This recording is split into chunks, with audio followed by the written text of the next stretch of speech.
In the preceding, when we got to this point, our finding the expression for our moment of inertia of the ijth interval, or the ijth area increment, we proceeded to find the contribution to the moment of inertia of our ith x interval. We could just as well have considered the moment of inertia of our jth I interval. Our expression would have been delta I sub j equals the sum. Well, now we're summing the area increments over the jth y interval, so that we're summing over our x partition. So we're going to be summing from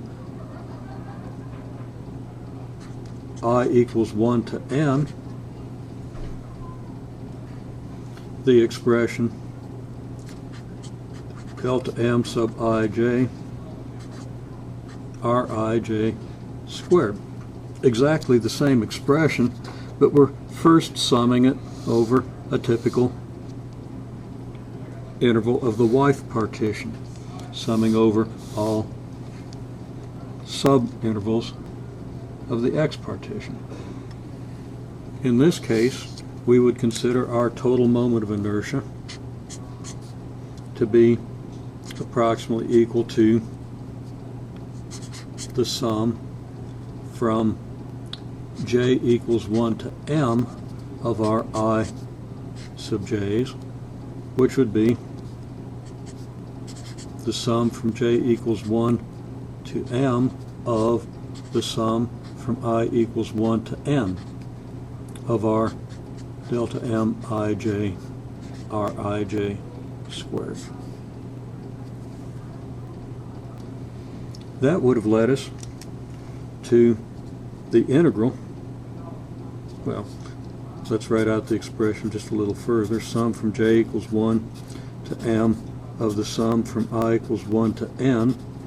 Our delta mij is just 1.2 delta x delta y.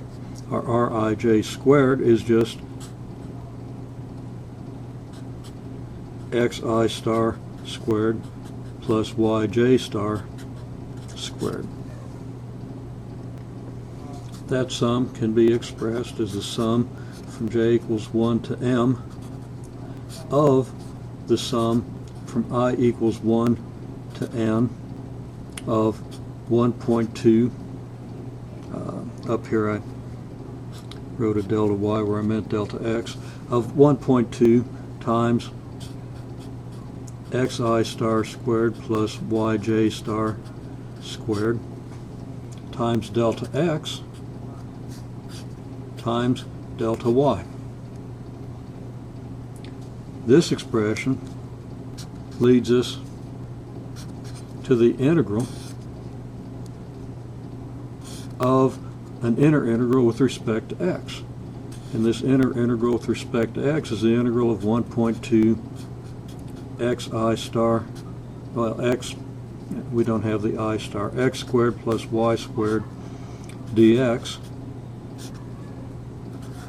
dy. Okay, this isn't as pretty as I like, but it's pretty well fixed. Let's see if I can improve that too a little bit without making it worse. Okay, now the limits on the integral.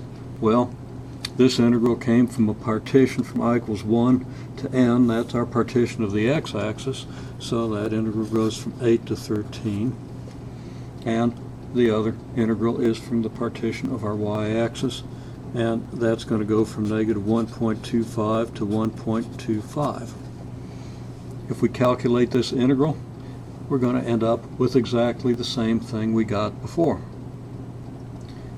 But the expressions we use in the process are going to be a little different. I'm going to kind of squeeze this in down here. Negative 1.25, 1.25 with respect to y. And our antiderivative, we're also going to bring the 1.2 out in front. It's getting kind of small. You might have a little trouble seeing that, but there it is. Okay, now we've got to integrate x squared plus y squared with respect to x. That's going to give us x cubed over 3 plus xy squared. And that's going to be evaluated between 8 and 13. So we're going to plug these numbers in here and calculate this definite integral. We're substituting for x, so our x's are all going to become 8s or 13s. And then we're going to have just a function of y. We're going to have a constant number and some multiple of y squared that we integrate with respect to y, and the result is going to come out identical to what it did before.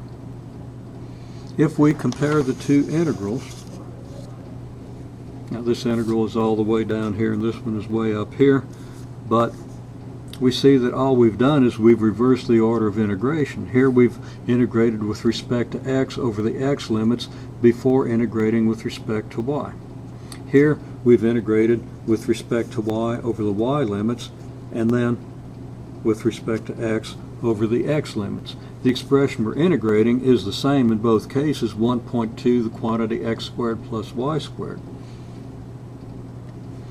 And the result is identical. Now that is actually a pretty easy thing to do. We can reverse our order of integration for any region as long as we've got a rectangle.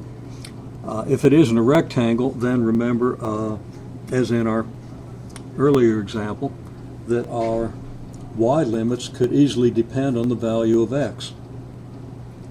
If we try to reverse the order of integration, then we have to figure out how our x limits depend on the value of y. So we can finish with a little statement here that says the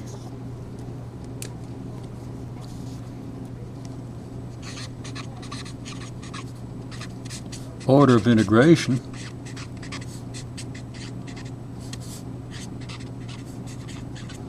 can be reversed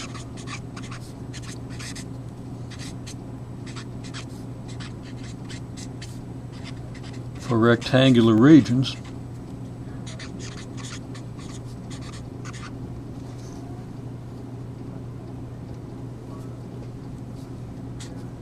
that is, for regions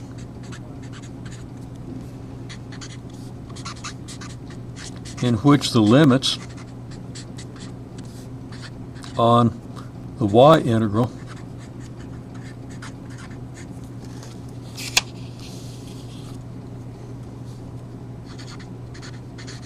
and on the x integral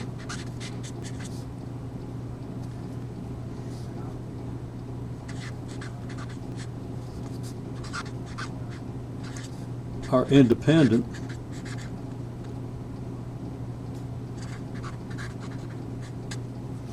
didn't quite get that word in there, but are independent of the other variable. We'll say are each independent of the other variable, meaning the limits on the y integral are independent of x, and the limits on the x integral